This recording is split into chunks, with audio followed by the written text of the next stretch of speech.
Hello, everyone, and welcome back to English with LISAA. I'm Lisa. And I'm Jake. Today we're going to talk about travel, planning trips, choosing places, and sharing travel experiences. I'm excited to dive in. We'll keep the conversation slow and simple so you can listen and practice your English. Our goal today is to help you master phrases about planning a vacation and expressing personal preference. That's right.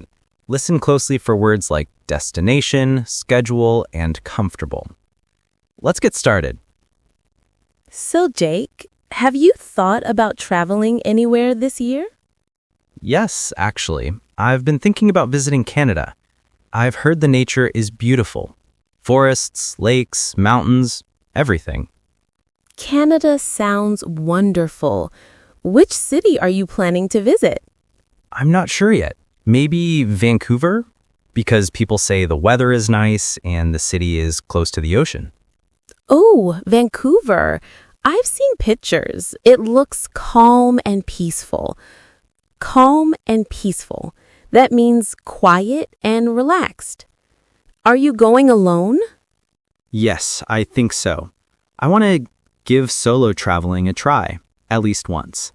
I think it's a good way to learn more about myself. What about you, Lisa? Do you have any travel ideas? Actually, yes. I'm thinking about visiting Italy this year. Maybe Rome and Florence. I love history and art. Italy? That sounds amazing. Oh yes, Rome has the Colosseum, right? Yes, and I want to see the Trevi Fountain too. I heard if you throw a coin into the fountain, you're guaranteed to return to Rome someday. I agree. Traveling alone can be scary at first, but on the flip side, it can also be exciting. You can choose your own schedule. Exactly. I don't have to wait for someone, and I don't have to follow someone else's plan. Do you feel nervous about it? A little. My main concern is about getting lost or not understanding things, especially in a new country. Well, English is spoken in Canada, so that will help. But remember to download your maps before you go. Good point. Now, tell me more about Italy. Are you going just for vacation or something else?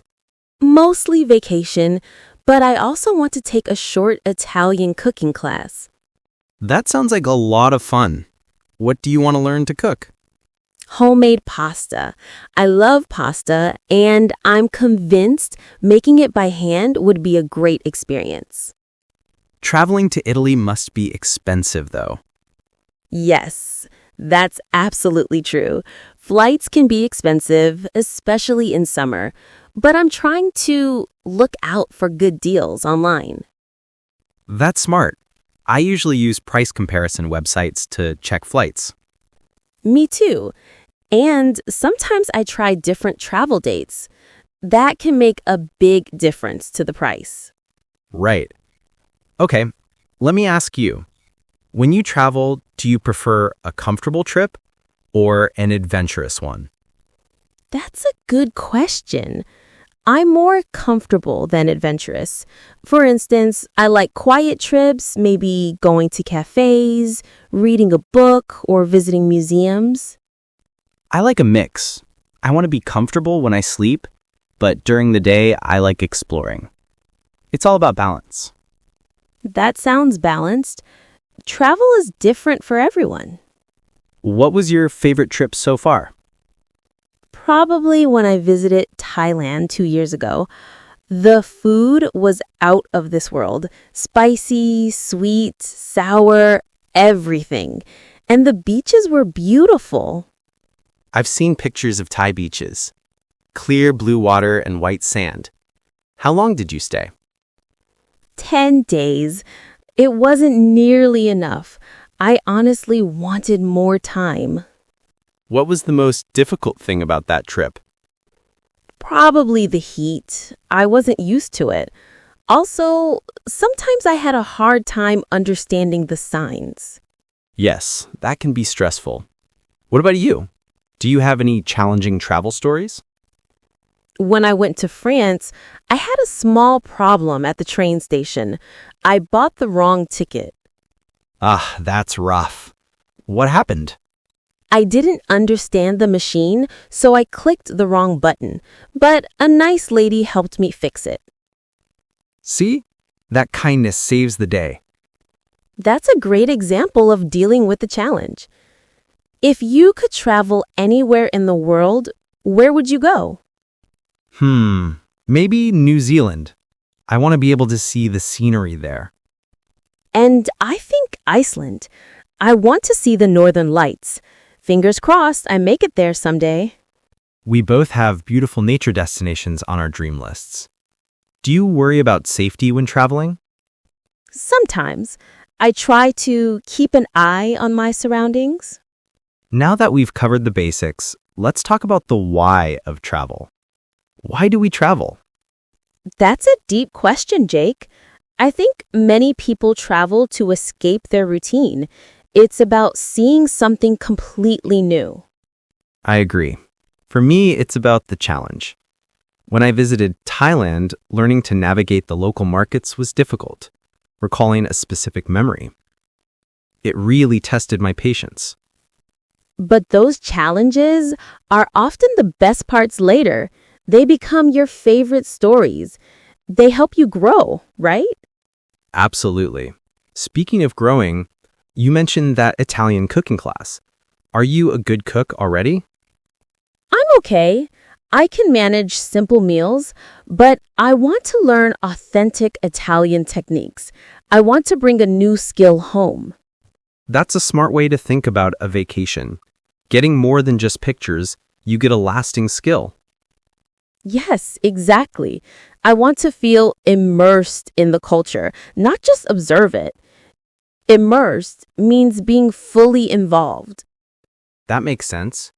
When I go to Canada, I want to find a quiet place to go hiking. I need some time to disconnect from my phone and the internet. Disconnecting sounds very healthy. Is there anything specific you are apprehensive about besides getting lost? Maybe the language. Even though they speak English, I worry about understanding different accents. That can be tricky. That's a fair concern. But remember, most people are very helpful to tourists. A smile goes a long way. You're right. Now, let's go back to money. You said flights were expensive in the summer. Are you willing to travel in the off-season to save money? Off-season means the time of year when fewer people travel. Yes, I am. Traveling in spring or fall means lower costs and fewer crowds. That's a perfect compromise for me. A compromise. A decision where both sides give up a little something. Less money spent, but maybe slightly colder weather. Precisely. It's all about finding those little hacks to make travel affordable. Using public transport instead of taxis is another good one. I rely on public transport too. It gives you a more local experience. You get to see the everyday life of the city. It's more authentic, isn't it? That word means real or genuine. Yes, definitely more authentic than staying in a luxury resort and never leaving. Changing the subject slightly, have you ever had a moment on a trip that was totally unexpected? Oh, yes. In Thailand, I randomly met a street artist who taught me how to draw a traditional Thai pattern. I never expected that. Wow, that sounds like a treasured memory. My most unexpected moment was finding a hidden cafe in Paris that made the best hot chocolate I've ever tasted. See, those small, unplanned moments often define the trip. They are the treasures. They truly are. It proves that you don't need a perfectly planned schedule to have a great time. Sometimes you just need to be spontaneous. Being spontaneous means acting on the moment without planning ahead. I need to practice that more. Maybe you can try that in Vancouver. Give yourself one whole day with no plan at all. I might just do that. Now, one final vocabulary word. Itinerary. What is an itinerary? An itinerary is the detailed route or plan of a journey. It often lists the dates, cities, and major activities. It's a super formal word for a travel plan. So my Canada itinerary is still wide open, but your Italy itinerary is starting to take shape with Rome and Florence. That's right. The planning is almost as fun as the trip itself. That's what I love about talking about travel. It's inspiring. I hope our listeners are feeling inspired to plan their own adventures and practice these new English words. Remember to use words like destination, logistics, and itinerary when you talk about your dream trips. Practice them until they become natural in your speech. Practice them until they become natural in your speech. Speaking of practice, maybe next time we can discuss travel phrases for ordering food. That's a brilliant idea. Dining is a big part of the travel experience. It's the best part. Thank you again for joining us, everyone. We love sharing these conversations with you. And we love hearing your feedback, too. Let us know your favorite part. Well, Jake, it sounds like we both have exciting travel plans this year, and we've shared some great tips. Yes, and I hope our discussion helps our listeners practice English while thinking about their own travel dreams. Thank you all for listening. Remember, travel helps you learn, grow, and enjoy life. Practice using these new words in your daily thoughts. Make sure to like this episode and subscribe to English with LISA so you don't miss our next chat. See you then. Bye for now. Safe travels!